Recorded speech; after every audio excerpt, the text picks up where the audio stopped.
welcome back everyone to These Aren't the Nerds You're Looking For. Kevin Horde here. Lorenzo and Kevin over here. Stumbling over my tongue a little bit. How you doing? Good, man. How about yourself? Doing well. It's been one full week since we talked last about the Citadel. Yes. This week we got an episode called Counterattack. Is that correct? Yep, indeed. Clone Wars episode 67. So that makes this one season 3 episode 19. Production is 3/15. Original air date would be March 4th of 2011. We are solid in 20 BBY at this point. Yes. Same writer and director as last week, right? No, I have a director as Brian Kalin O'Connell. Yep. Yeah, same writer, however, Matt Micknovitz. Wonderful. You got anything you want to talk about before we hit up this fortune cookie? Nah. Are you hungry for Star Wars? Quite. Wonderful. Quite so. So, our fortune cookie tells us that anything that can go wrong will. Sorry, I'm adding words in here. Anything that can go wrong will. Yes. Even though there's no punctuation in there. Was there not? I saw. I think so. Maybe not. Yeah. In any case, what do you got for this guy? This one I think is 100% completely obvious, and it would be Jar Jar Binks. I'm down for that. Yeah. I mean, it kind of defines Jar Jar as a character. Definitely. That anything that can go wrong, it will. Yeah. And that's Jar Jar.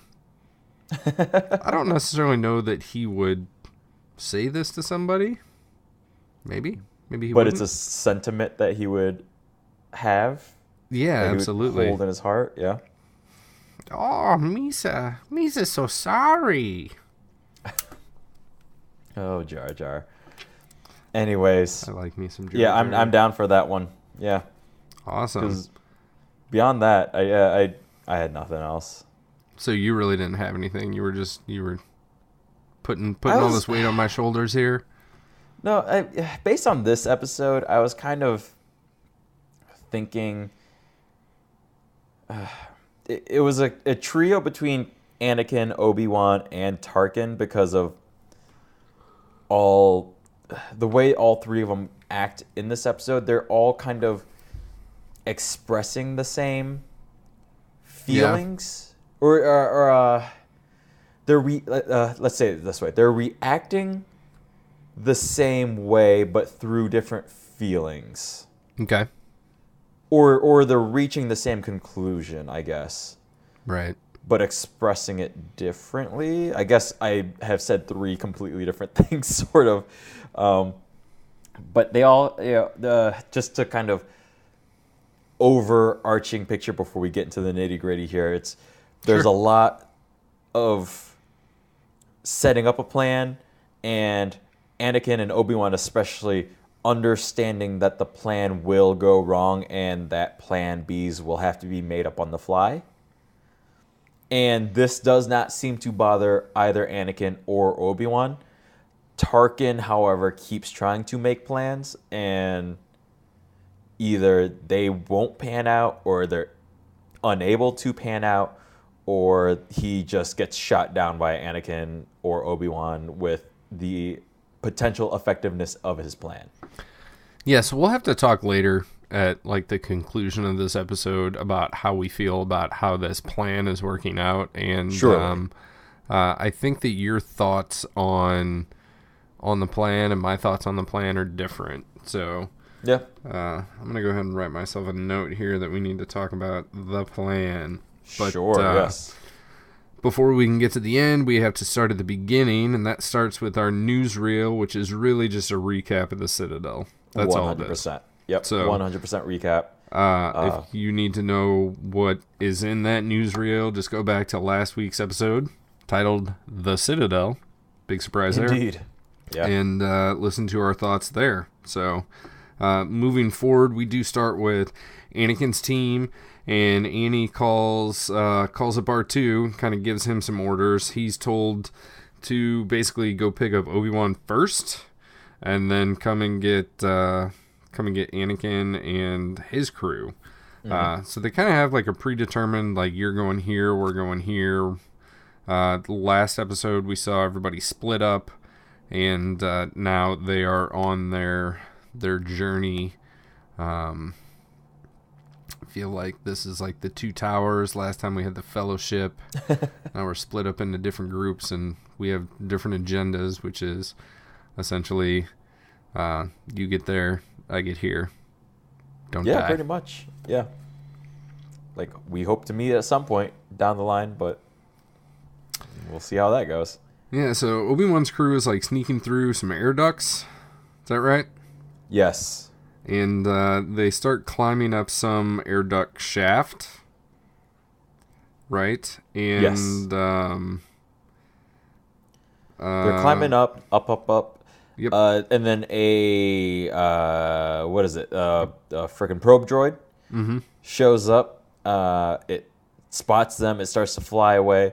Evan Piell hops up, slices it. Obi-Wan asks, "Did you get it?" And then parts of the shaft start to close very rapidly. Obi-Wan it's yells super out. weird. Yeah, I don't understand what the purpose of this shaft would be. I think it's for exactly what happens. So you were getting ready to say what Obi-Wan comments on. Mm-hmm. So basically, watch out for the doors before you get hurt. Essentially. Yeah, he says like, "Fucking move your ass, or you're gonna get cut in half." Right. So we get a succession of the doors shutting. Evan Piell hops out of the way of one of the doors shutting. We do see clones helping another clone try to get out of the way. A door shuts from our vantage point, and we do hear a, let's say, fleshier close of doors. Yeah, there is a bifurcation off screen. Yes. Yeah. I feel like a better means, because they were like trying to pull this clone up, right? They should have just shoved his ass like down. Right. Let gravity do the work. That seems easier. But right. Yeah, Obi-Wan's prediction comes true. Evan Piell cuts through one set of these doors, which are surprisingly thick. These things look like they're like 9 inches to a foot thick. And he totally just makes light of the situation and basically says, "We lost one, and it looks like we got some cutting to do." So I guess their goal at this point is just to cut a succession of holes up through all these separate doors in this shaft, and that's going to be their way out. I feel like if Anakin was in this situation, he would have like called out to R2, and R2 would have like had to tweedle around somewhere and find a plug to stick his little port in, and do some twisty bopping and open all the doors and all of the shafts, and then that would have been good for Anakin in the moment, but then accidentally, like a whole series of like probe commando droids or some shit would have been unleashed from some other door that R2 accidentally opened, and then that would have come after them. But anyways, I feel like this could have gone. No, I'm just saying, I feel like this could have gone much, much more differently than it did. Surely, but here, what happens is what we just said. So moving forward, yeah, I'm like sitting here. I'm like, the hypothetical is nice, but yeah, that's all it is. A clone dies. Moving forward from that, we get a little conversation. No, what do we get? We do see R2 for a second, right? Yes. Is that what happens? Or no. So we get another Sobek scene with Count Dooku. Yeah, I feel like I talked about this last week. Yeah. So yeah, we get another scene with Sobek and Dooku. Moving forward, just basically more like, what's the status? Status not good. All people are lost, and we're trying to get them back. So then we get back to Ahsoka and Luke, fucking Anakin. Tarkin is still ragging on them for some weird fucking reason, even though they are the people trying to help him. Yeah, and Tarkin also expresses like admiration for the Citadel, the fortress itself. Right. And this just boggles the mind of Ahsoka. She's like, I don't get it. And, she's trying to express her views of why Tarkin is wrong. Kind of in a whiny fashion, but that's all right. And Tarkin is like, no, you don't get it. Like, this was designed for a purpose, and it is super successful at what it's doing, and like the organization and the design of this thing is just like absolutely beautiful, and it's well executed, and yada yada yada. End result is that Anakin comes up and he's like, well, he's got a point. And I do agree with Tarkin here, honestly. The Thrawn is another interesting character that expresses this really well. Okay. In terms of, understand your enemy, therefore you can defeat your enemy, sort of line of thinking, right? Right. Or just appreciate when good design is implemented well. Right. So, like, appreciation and respect for something go a long way, even if this is something that is a detriment to you, right? Mm-hmm. Yeah, completely. Yeah. Right on. So it's at this point that Anakin puts Ahsoka in charge of his little group, basically. And he does this so that he can watch their flank. Mm-hmm. It seems... How many people are there? Like 8? Oof. I want to say, like, amongst both... No, just in Anakin's group. I mean, there's... I don't even think there's 8, is there? Like... Right, there's Ahsoka, there's Tarkin, there's Anakin, there's Rex, and then probably... Echo and Fives is with them? Right, so that's 6 people. Yeah. So maybe 2 more clones. We'll say 8, right? Right. It doesn't seem that to be able to watch their flank, he needs to, like... put Ahsoka in charge and then disappear. It seems like overkill. I feel like he could just be like, keep heading that way on this 1-lane fucking bridge. I'm going to hang at the back so that we don't get taken from behind, right? Right. But, yeah, whatever. Ahsoka's in charge. Tarkin totally doesn't like this at all.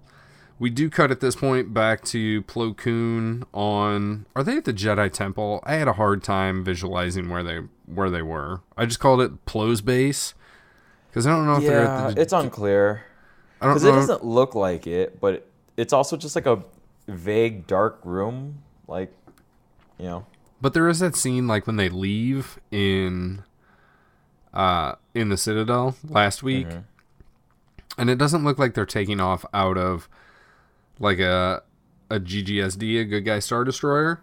Right. But it doesn't look like they're taking off from the Jedi Temple either. Like, it looks planetary, but also why would the Jedi Temple have, like, carbon freezing chambers for people in it?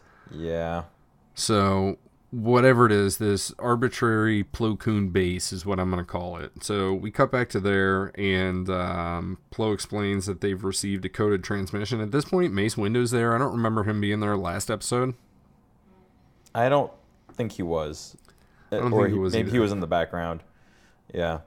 But this essentially... episode's interesting because it's both him and Yoda kind of standing around at points. I don't know if Yoda shows up here, but he does later, and... doesn't say a single word. Interesting. I don't remember seeing Yoda at all. Yeah. He does in one of these episodes. So. But yeah, so really what this scene does is, I guess, introduce that Mace is there also. Mm-hmm. And then it just recaps what the plan is anyway. There's a lot of that. This one, there's a lot of extra dialogue in this episode where it's like things happen, cut to Plo Koon. Plo Koon explains what just happened. Yeah. And this is the first example of that. So Mace at this point asks, what if things don't go according to plan? And Plo Koon's like, oh, well, then we'll have to send in an entire fleet. So that I don't know. We seem to have switched gears from where we started in the Citadel to where we're at now. Yeah. If that makes sense. Mm-hmm. Because Definitely. it doesn't make sense to me. So Nope. if you can explain Neither that to to me. me, Nope. that'd be great. 100% I cannot. Okay. Especially because, again, Plo Koon is there literally just repeating what happened, as you said. I don't understand why we keep cutting back and forth here at all.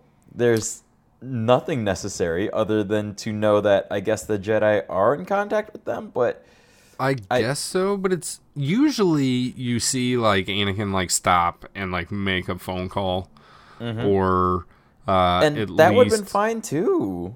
you know, maybe when he's like, "Hey, yo, Ahsoka, you're in charge." He's like, "I'm gonna watch I'm gonna watch our caboose, but also I gotta report into Plo to let him know what's going on." Mm-hmm. Like that might have been helpful, because otherwise it's just like, oh, cut to Plo and Mace sitting on the couch watching holovids, and like Plo's just like, "Yo, man, we got some information and Doritos, and here's the plan." Yeah, whereas, I don't know, like, Mace is just like, hey, it's a plan that can be expendable, and Plo is like, not to me. Right. That's... Mace is like, "Well, what happens if we run out of Doritos?" Well, we get more.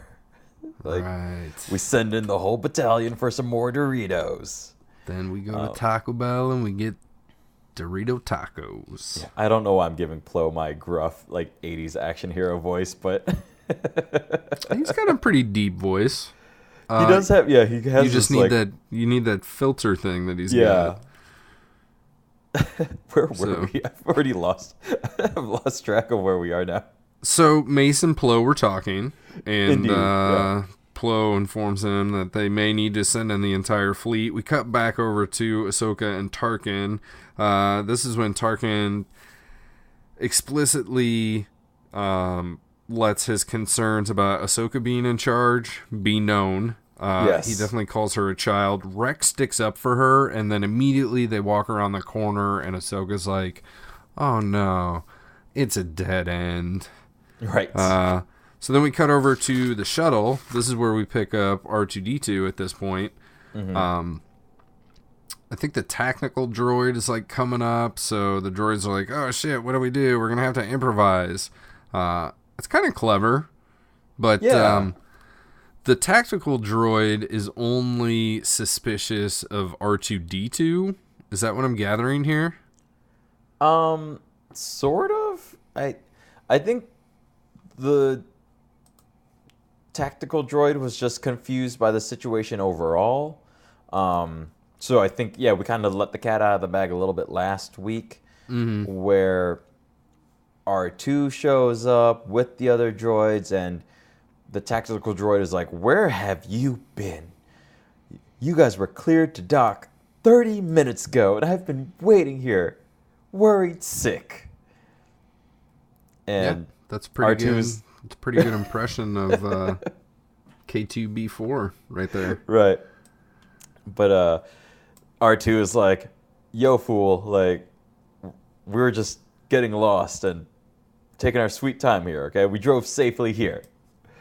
But then the tactical droid's like, "Yeah, I don't trust you. Hey, you droids, look after this one."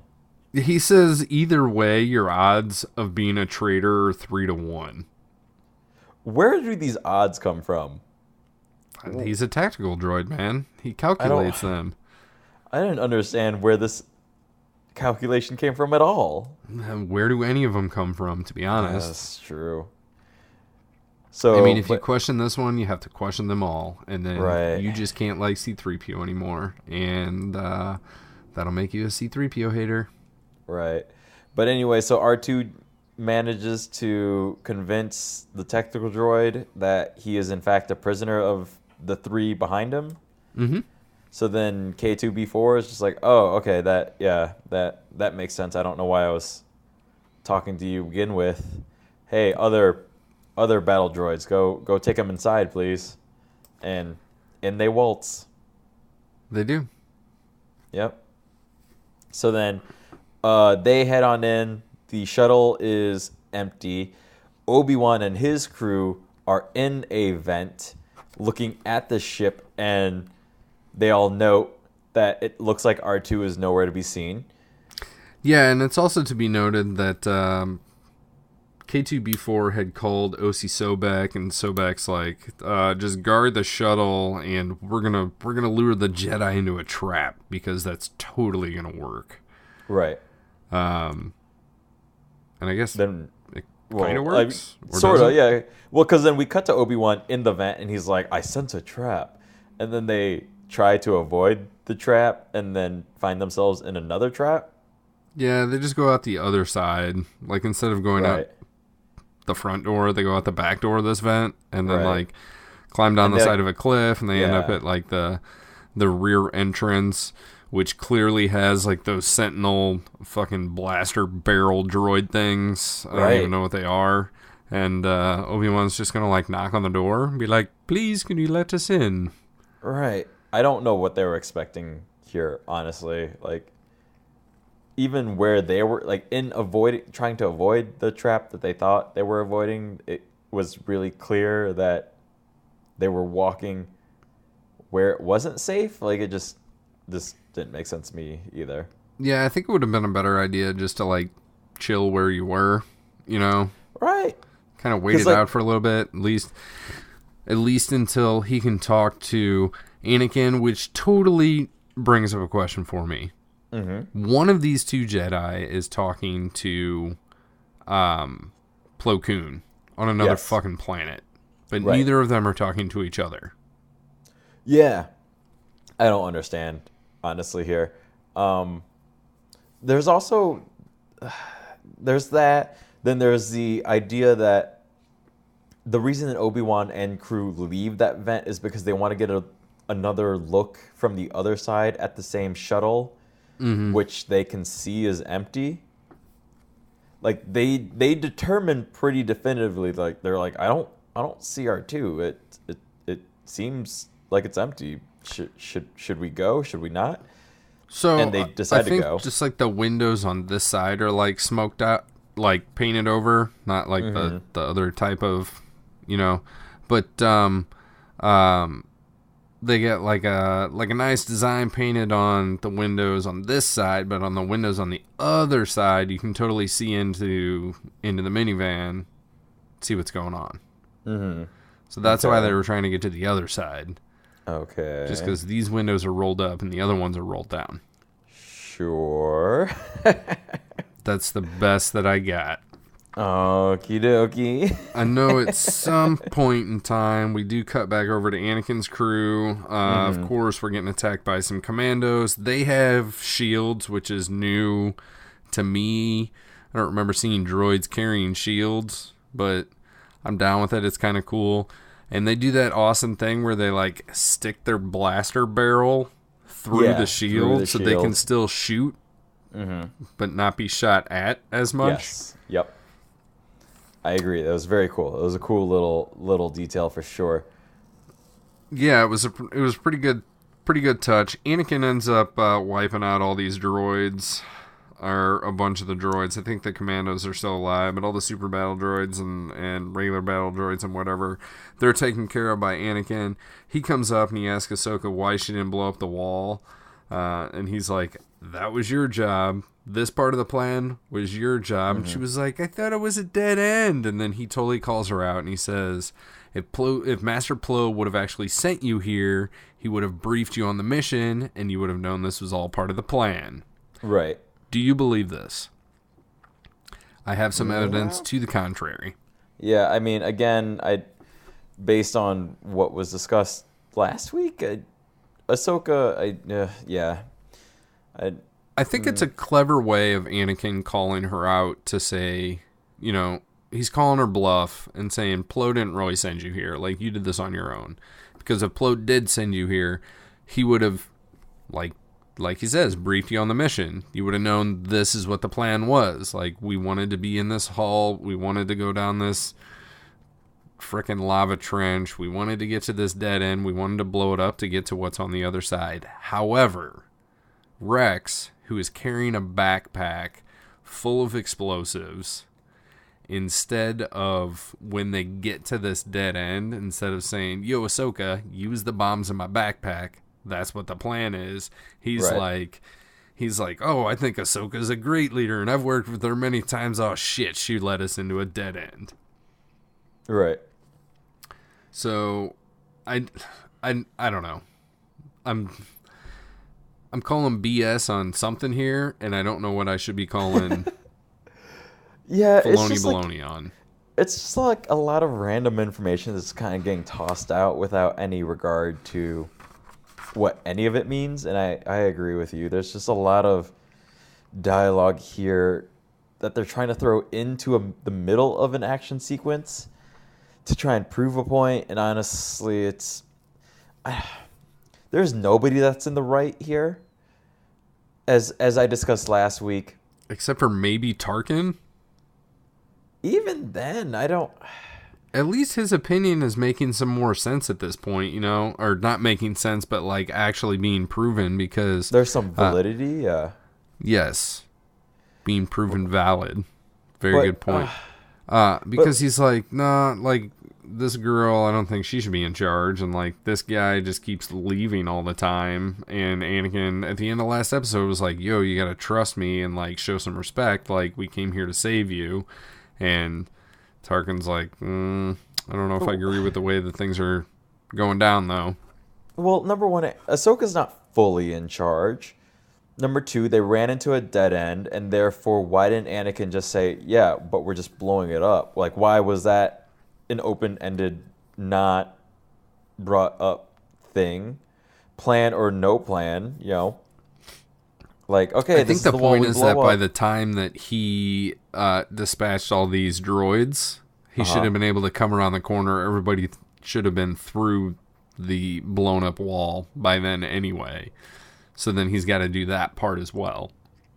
Yeah, I mean, like I said, nobody's in the right here, and nobody's in the clear. And I think this, everything is annoying to me here. So. Yeah, and honestly, it doesn't really matter anyway, because, like, Ahsoka takes the backpack from Rex. She does use detonators to blow up the wall, but then she's got, like, 2 extra detonators. She blows up the commando droid, so everything's good. Right. We cut back over to Obi-Wan. This is the section where he's talking about it being a trap. They rappel down the cliff. They get caught in a different trap. So then they're taken hostage. We cut back to Anakin. I wouldn't even call this like A-plot, B-plot like we used to back in the day. This is just kind of... We're like... Everybody's got the same goal. Yeah, we're just cutting from one group to the next group. Yeah. But Anakin and his crew are still on this lava cliff. I guess what the plan is for them to take this pipe, climb up the inside of this pipe. Yeah. Which is a fuel line, by the way. Yeah, Anakin comments, nothing electrical, no sparks. We could blow up the entire tube. Yeah. Safety's on. Guns locked. So this is some type of fuel, but it is a vapor. And it's safe for them. And it's okay for them to breathe. It just smells funny. So this is like a tube of methane, because it's also explosive. But even then, like, too much methane means lack of oxygen. Right. But it's like methane. It's like methane fart steam. Yeah. In a tunnel that also is fully equipped with ladders and gantries and walkways and lighting and all kinds of other stuff. Safety railings. Like, we don't even see safety railings on the Death Star, but there's safety rails inside all the fart over the tube. place here. Personal story, I just appreciate that you know the word gantry, because on Guardians of the Galaxy Mission Breakout at Disney California Adventure, the plot of the ride is that you board a gantry lift in order to see the Guardians of the Galaxy. Okay. And the gantry lift, of course, goes insane, blah, blah, blah. But I have been in that line so many times, and before you get on the gantry lift, like in front or above the doors that you walkthrough to enter the gantry lift. It just says gantry lift. And I've no less than maybe a dozen times, I've been on this ride a lot, have I heard a conversation between people saying, what's a gantry? What's a gantry? I have literally heard a guy say, I think that's a word they made up for this ride. Huh. And I didn't even know how to react to that. And so, anyways, just... That's when you say, you're a raccoon, stupid. I'm like, no. It's, a gantry is what you are, stupid. Yeah, I'm just like, you're just... like, no, just stop. Just, like, go read a book or something. I don't fucking know. Yeah. Anyways, moving on. That's my little story about gantries. So where were we in this again? They were walking through the fart tube. Yep. Yeah, they're in the fart tube. Obi-Wan gets caught.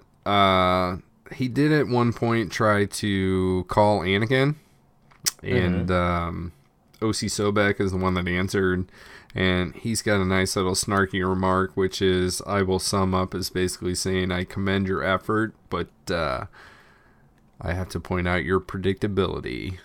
So he's basically saying, you guys are putting forth, you guys are trying here, but I'm one step ahead of you. So it's at this point that Obi-Wan's crew has basically been arrested. They're led into the control tower, essentially. Yeah. If that's what we're going with. That's what we're calling it. James Arnold Taylor has a nice little bantering scene with himself. It's one of those. It's like when Obi-Wan talks to Plo Koon. In this case, it's Obi and Osi. That's interesting. Yeah. But yeah, so they banter back and forth. Sobek definitely wants half the info that they have, and he says, give over this information, otherwise I'm going to execute your men one by one. And Evan Piell is like, we're warriors. Like, we knew going into this war that potentially death was on the table, so that's not a threat to me. And Sobek tries to call his bluff and straight executes one of these clones. Just murks him right in the fucking face, man. Blaster to the forehead. This guy is donezo. And then before a second clone can go down, Dooku calls and interrupts. Right? Is that what happens? No, actually, no. They get word that the... Oh, that's right. The technical droid intervenes and says that they've located Anakin and his crew. Yes. So then that's when OC tells them, like, okay, we'll send these guys off to the torture chamber, make it hurt. Sobek sends them off. The droids are like, sure, we got this. Then we get Obi-Wan and his clones walking down the hall, right? And then this is when R2 and his troop of droids find out that they're being transferred, yeah? Yeah, they get the info somehow, and they decide that they're going to intercede, and they're basically just blocking off the hallway when the crew comes around the corner, and the most blue painted repurposed battle droid just kind of takes over, and he's like, hey, we'll take him from here, and is challenged by the other battle droid, and he like grips his blaster, and then the battle droid's like, all right, you got it, you're good. And so they just hand him over, and nobody questions the fact that there is this little R2 unit with these battle droids, which are painted blue, which we don't really see anywhere else, so I don't know why. So I think that if you think all the way back to the Phantom Menace, I'm pretty sure that there are some battle droids with blue markings on them, and they're like captains of the battle droids. Like yellow is commander, red is something else, just plain brown is like infantry. So I think the blue is meant to invoke rank within the battle droids, right? I feel like it's overdone on these. Right. It's like, what's a good analogy here? It's like, I don't know, Mrs. Doubtfire? Like... No, I think that's like well done though. Death becomes her. Like maybe. I don't know why the 90s references are what I'm thinking of right now, but so it's like two kids in a trench coat trying to sneak into a movie for one ticket. Okay. Yeah, I was I think I was more thinking like if a kid designed their own Harry Potter costume, the lightning bolt would go from like their forehead to their chin. Okay.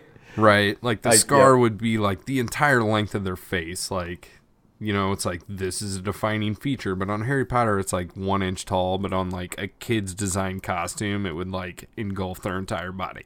It's like the David Bowie Aladdin Sane cover. That's the one with lightning, right? Yeah. We'll totally go with that. So, yep. So these are David Bowie droids, as they will be called the rest of the episode. Bowie droids. Bowie droids. Nice.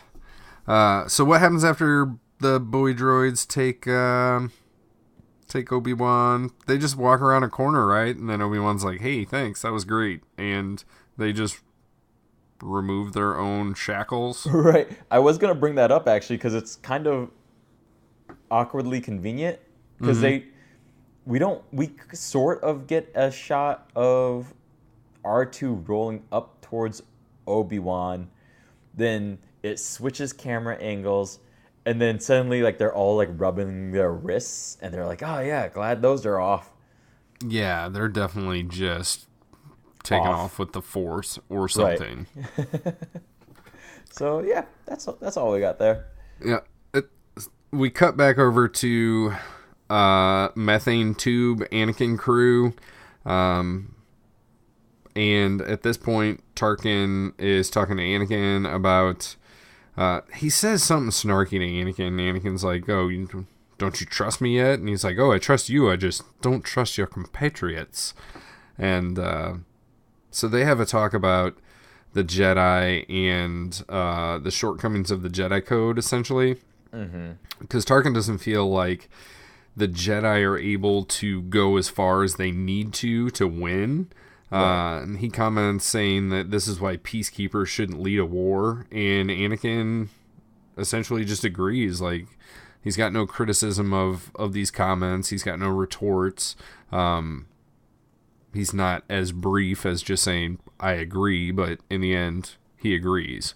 Right? Yes, yeah.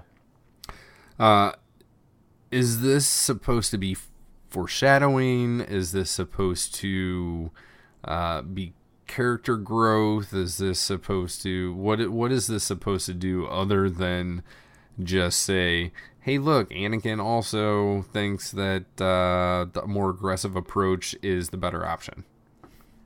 I think it's just that. Maybe just character insight, I would call it. Okay.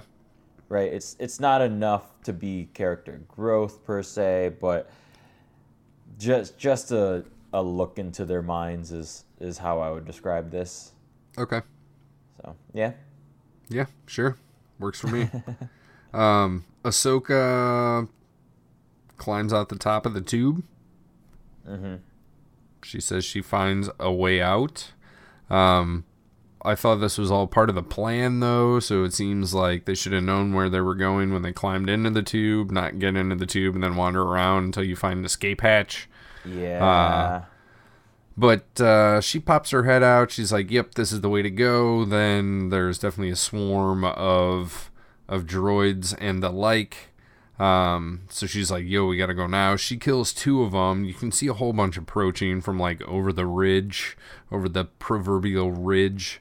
Tarkin doesn't want to go because he's like, there could be an entire platoon of battle droids out there, and Anakin makes the remark that it's probably better out there than inside the fart tube that could explode. Right. So especially when there's a battle raging right outside of the fart tube. And lots of blaster fire that could potentially ignite said fart tube. Right, yeah. There's just a bad idea all around to stay inside of there. So they do climb out. They use this tube as a slide to get down to the ground, and then they just run, hide around the corner. Tarkin says the plan's falling apart, and I mean, I don't think he's necessarily wrong. No. But there's no real rebuttal to that. Anakin just uses a couple of detonators he does this awesome, like, scurry, dive, roll, throw maneuver to throw these 2 detonators into the hatch that they left open and blow up this tube, which I feel like with the diameter of this thing should have created, like, not only a hefty explosion, but also like some all-consuming fireball, and then like at either ends or whichever end this fuel gas is coming from should be like a raging inferno for the rest of the time that they're on this planet. Yeah, I don't understand why it didn't create like an endless chain reaction to where all the methane gas fart tube stuff goes. Like, we essentially at some point cut back to Sobek, and he gets a notification, I guess, of tube damage, right? Fuel line damage. And it's like a very small section compared to the tube system as a whole, which I mean, unless there's some weird safety valves that are happening, but then... that could be. I mean, they do have like the cut people in half if they're climbing through your air vent thing. I guess, but then, like, these tubes, for whatever reason, had catwalks and stairs and safety railings and gantries. And gantries, lots of gantries. But yeah, I don't know. Yeah, so the end result of this is that there no longer is a threat of droid damage at this point in time, and Anakin essentially says, well, let's go to plan B. Tarkin is just, like, floored by this. Like, there can be a plan B? Like, no, there's only a plan A. You come up with plan A, you think about plan A, you execute plan A, and then you're done. And Anakin's like, nope, plan B. Let's go. And I think at some point in time, Obi-Wan's like, oh, yeah, Anakin will just go to plan B. Right? There's a discussion that kind of happens simultaneously where we get there's like 3 that all happens at once, sort of thing, where we cut back to Plo Koon, and I think this is when Mace is like, what happens if they can't get to... So there's a discussion of where to send like a rendezvous, right, or something like that. So I think that was earlier. Okay. That was when we were talking about the Doritos. Right. Now I'm just confused about... So right now what's happening is that Anakin goes to plan B. O.C. Sobek is informed that the prisoners never made it to interrogation. He's pissed. This is when Dooku calls again. O.C. says, tell him that I'm unreachable. He looks at the map, and I think he decides at this point, like, what they're doing is they're trying to get back to the ship, right? Right. So he says, send all units to the airfield, which I thought was an interesting verbiage. Like, usually, like, landing dock, landing platform, that one ship that's the only fucking ship on this entire Citadel, like, go there. But no, the airfield, right? We do cut back to the landing pad. It's R2's droids are talking to the bad droids. And it's a pretty convincing, like, argument, I suppose. the one droid just walks up and he's like the main David Bowie droid just walks up and he's like, yeah, this is a transfer from Citadel to Point Terran. We have orders. The bad droid's like, huh? And he's like, yeah, just like let us do the thing because that's what we're supposed to be doing. Mm-hmm. Bad droid guy doesn't believe it. Gets an update from the TAC droid K2B4. Obi-Wan just slices that guy down. We start a firefight. This is when Anakin arrives. So all of our crew has coalesced together again. We got this weird thing where droids on steps are like flying around, and Anakin is gonna get one, but before that, like Evan Piell jumps off like his shoulders like he's a trampoline or something. Right? Yeah. Evan Piell does a lot of hopping off of various surfaces, shall we say? So he has a similar look to Yoda. Mm-hmm. He's taller, but he's got like the head, facial, and ear structure of Yoda. Yes. So I don't think he's supposed to be the same species as Yoda. I think that may have been like some abandoned backstory from pre-production of some movie in the past, right? Yeah. But is that why he's got like this jumping, tumbling personality? I don't know. I think it's maybe because he's just kind of using his size, and the animators are using his size to that similar degree. So you don't think it's like a callback or anything? No, I think it's just more like, hey, they're similar in stature, so why wouldn't they move similarly? Right. So, I don't know. That's it's just a weird series of events because like Evan jumps off of Anakin, then Anakin jumps up and steals the staff. Then Evan jumps up to the same staff and like hitches a ride, and then they're both riding on this like one person flying Segway. Yeah. And then Anakin crashes it. Mm-hmm. And Evan lands straight on his face. Right. There's not much done other than them flying around and things looking kind of cool, and you get like a survey of the battlefield. We get more commandos with shields that arrive.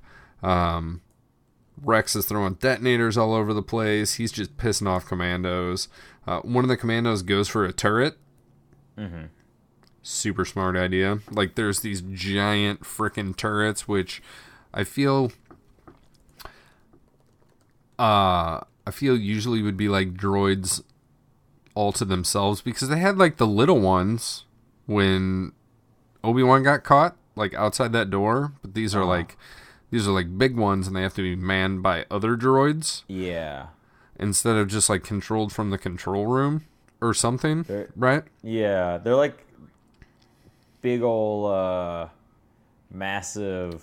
They're like AT-ST crossbows. Cockpit size. Yeah. Right.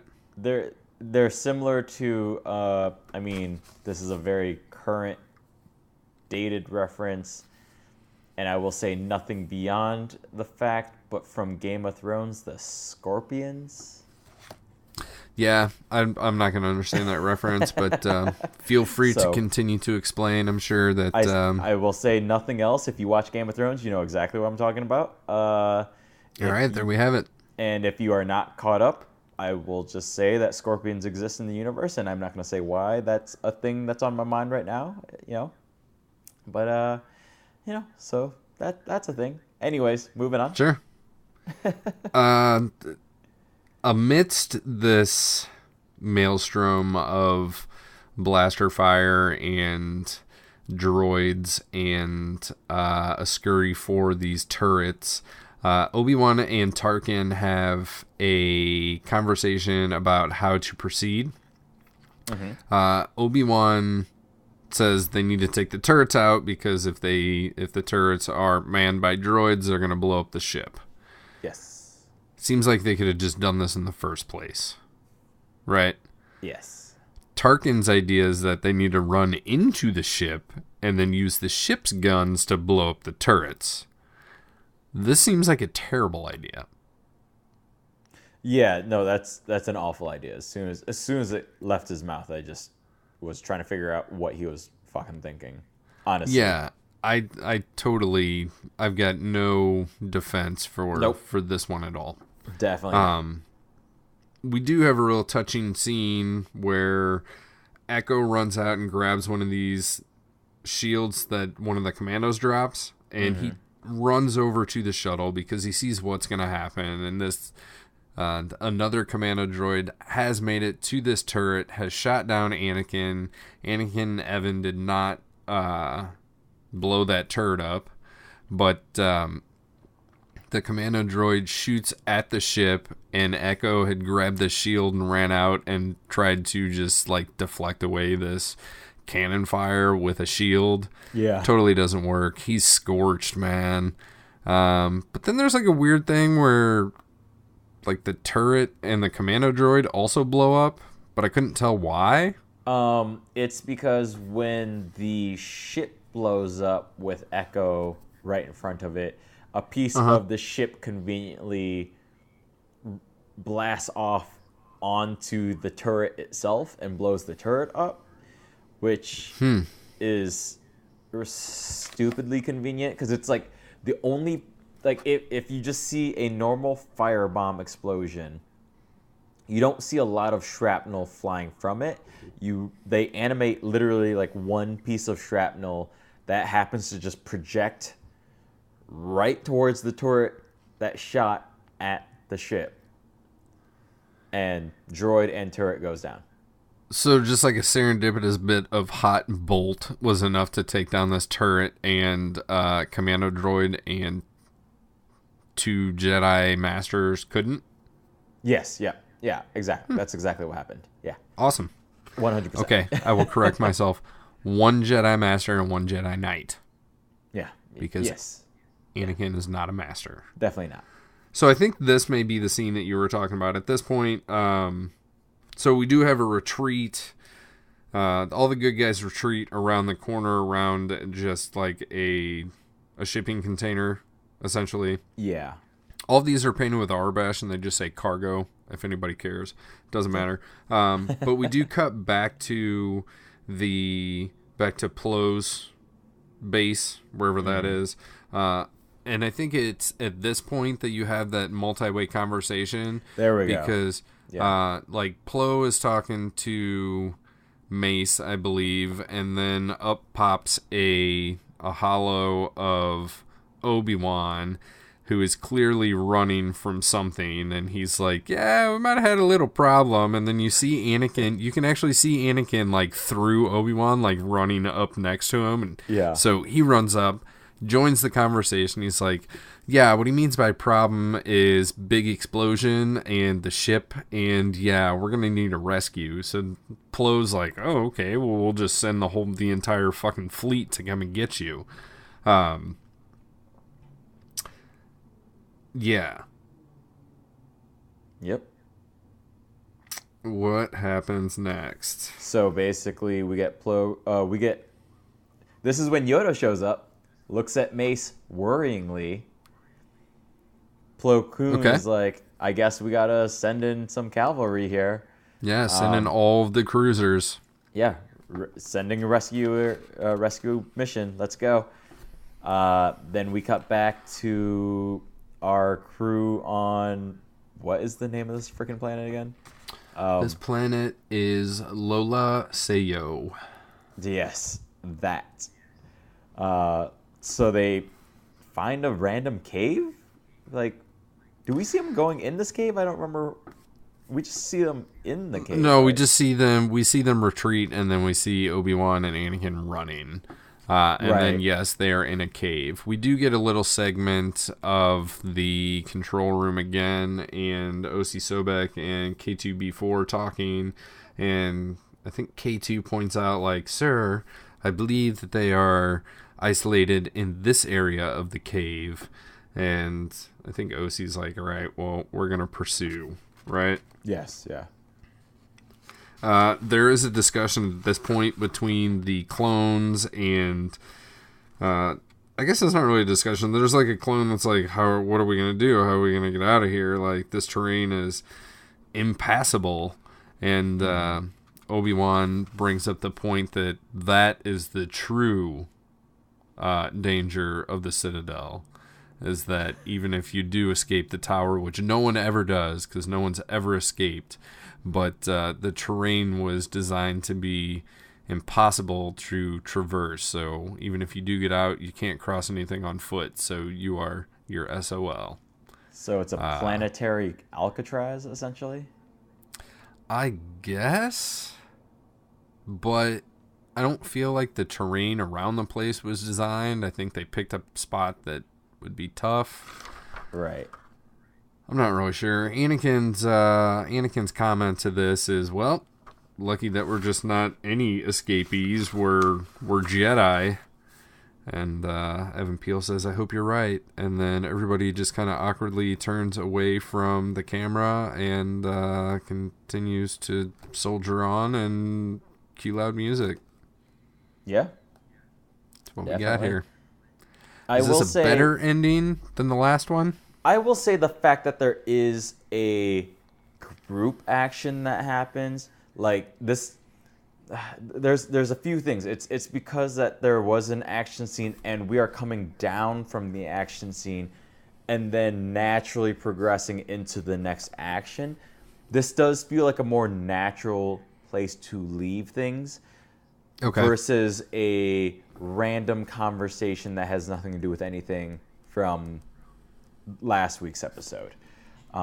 Just the fact that we're ending on sort of a rising action here helps this ending feel a lot more natural, for sure.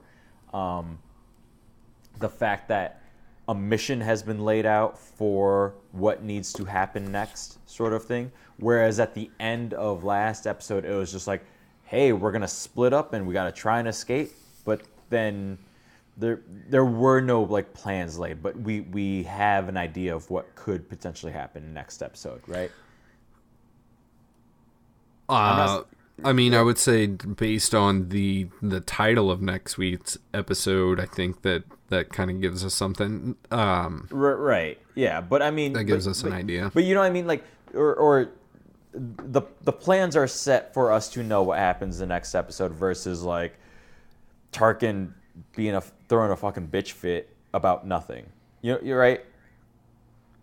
It'd be like if the first end of the Lord of the Rings ended with like Frodo and Sam having a conversation about their favorite ice cream instead of like, hey, what are we doing about this ring? Is that not the way the first Lord of the Rings ends? With them eating a bunch of lambus bread? Oh, that was how the first Hobbit film ended.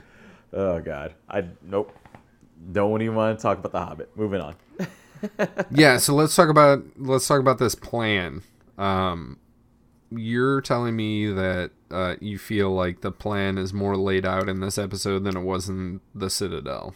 I feel personally like in the Citadel they actually had a plan, and here everybody is just talking about what the plan should be, but there isn't actually a plan. No, not for this episode. I don't feel like there's any plan laid out for this episode whatsoever. Yeah, not at all. Yeah, no, I feel like there's one, like, so regarding just the ending, and then we can move back to what you're talking about. Sure. There's definitely a looking forward to next episode, episode 3 in this arc, this supposed arc, being that there's no ending here per se. Yeah, for some reason I wasn't expecting this to be like a three-parter, which I should have because I am privy to what the episode titles are. And spoiler, next week is Citadel Rescue. Right. So should have seen that one coming. That one's pretty obvious, yeah. Yeah. But then, just like the way that this stuff was flowing, I felt like this should have been wrapped up in like 2. Right. Yeah, there's no real reason for them to stretch this out. I agree with you. Like, they should have just gotten on that ship and gotten out of here. I don't know where we're going to go from here regarding any further needed character growth. I don't know. Maybe Tarkin and Anakin will shake hands and Tarkin will understand Ahsoka's point, blah, blah, blah, something cheesy, whatever. I tend to agree with you, except for the Tarkin understanding Ahsoka, and as far as where do we go from here, according to Plo Koon, they're sending like the entire fucking fleet to save these. That's the plan 12 people I'm referring that are to. left. That's the plan I'm referring to that is laid out for the following episodes. Does that make sense? It makes sense that you say that, but I don't think that they're going to send in the entire fleet. Well, but no. See that separate what we think will happen next week versus what they are saying will happen next week. That's what I want to get clear here regarding. Okay, back to original discussion. Does this ending work better than last week's ending? I say yes, only because they lay out that Plo Koon idea of a plan, right? Okay. Like there's a glance forward at least, whereas last week's episode was just Tarkin throwing a bitch fit. They close up a hole, sort of thing. Like I don't like that's just an awkward shot to end with. At least here it's like, okay, hopefully Plo Koon will rescue us, and then they turn around and walk on, right? Like there's an actual action that's being executed here, right? I don't know what's going to happen exactly next week. I'm just saying that there is some sort of setup for next week. Okay. Right? Does that make sense? I will concede that there is some sort of setup next week. Yeah, there is a setup. I'm not saying that the plan is clear. I'm not saying the plan is good. I'm not saying the plan is bad. I'm just saying that there is a setup for next week. Okay. Since you will, since you don't want to say whether or not the plan is good or bad, do you want to tell me whether or not this episode is good or bad? Sure. I won't say it's bad. I just will say that it's continuing my feelings from last week in that it's another kind of... I like this episode better, just still not good enough for me to give it a full thumbs up recommendation. So on a binary scale, this gets a... Thumbs down. A thumbs down. Yeah. On a 3-point scale, last week's episode was a 2 out of 3, and this week's episode would be a 3 out of 5. Wait, what? I missed when you went for. It's a 5 out of 7. Let's go. Okay. No. So no. If we're going. Yeah, if we're going 5-point scale where 1 is bad, 2 is like, or if 1 is god awful, 2 is bad, 3 is okay, 4 is like good, 5 is great. Like both of these episodes are like a 2. Okay. Right. Like, I'm going to agree with you this week, and I'm giving this one a thumbs down as well. Mm-hmm. Part of my problem with this episode is that there's just a lot of talk about plan. Like, hey, that's the plan. Nope, this is the plan. Plan. Like, cut over to these people. Oh, don't you know the plan? We're going to talk about the plan. Now we have to change the plan. Why do we have to change the plan? Well, the plan's not working. And my other problem with this episode is that it took me 3 or 4 times trying to watch this episode to get all the way through it. And not that I didn't have the time or the opportunity, but like I would start to watch it and I'd get like 5 or 6 minutes in and I'm like, okay, well, that's happening so far. Like, and then I would kind of get distracted, and instead of dedicating the next 15 minutes to finishing it up, I'd be like, all right, well, I can watch this later, so I'll just do that, and I'll do something else now. And it's not that, like, I'm not saying this is bad. I'm just saying it didn't grab my interest enough to watch it start to finish. Like, I was okay with putting it off for later, therefore I can't give it a thumbs up.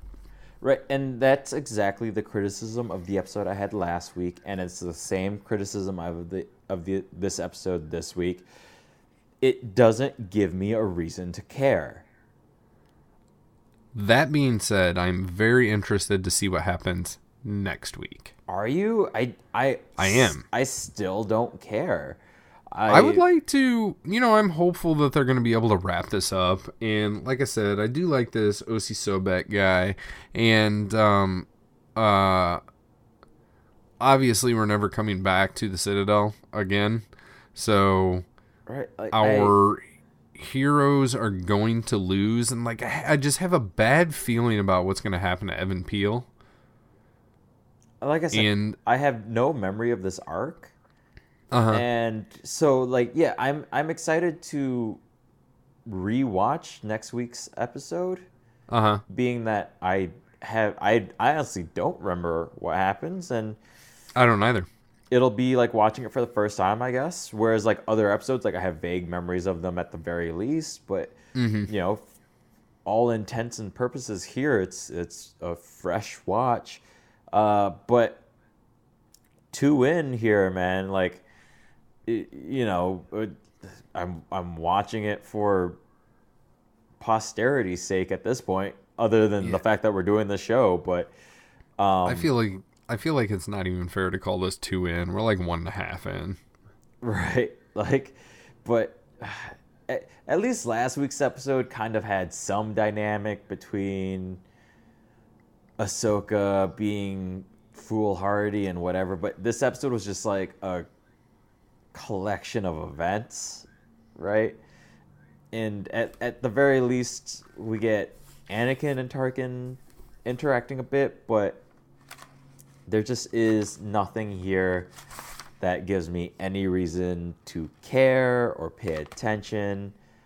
I agree with you that I was just having difficulty paying attention in this episode.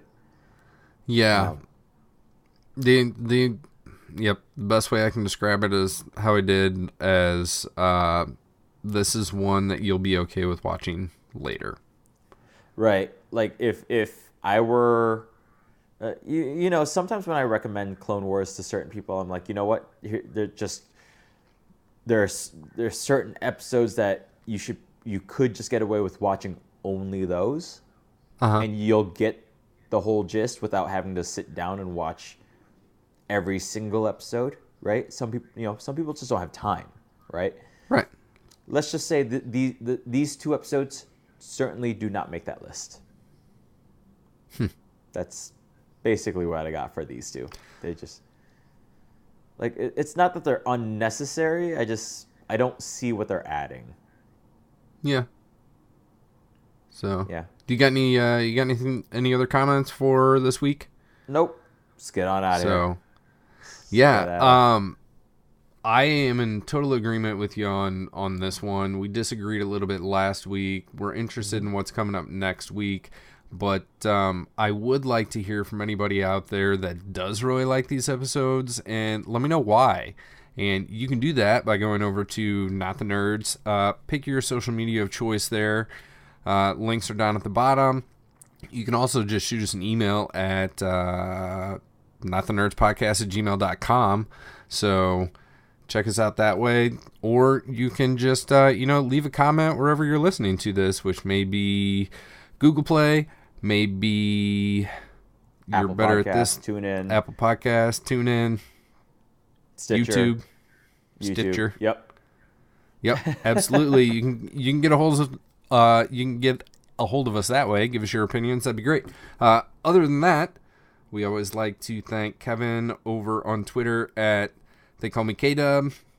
Shouts out to him for putting together our cover art, and thanks to Lindsay for putting together our intro-outro music. You can reach her via email, strangefantasymusic@gmail.com. Got anything else, Lorenzo? Nope. That's all. Citadel Rescue next week. We shall see. Absolutely. So until then, I've been Kevin. Lorenzo here. These aren't the nerds you're looking for. Bye-bye.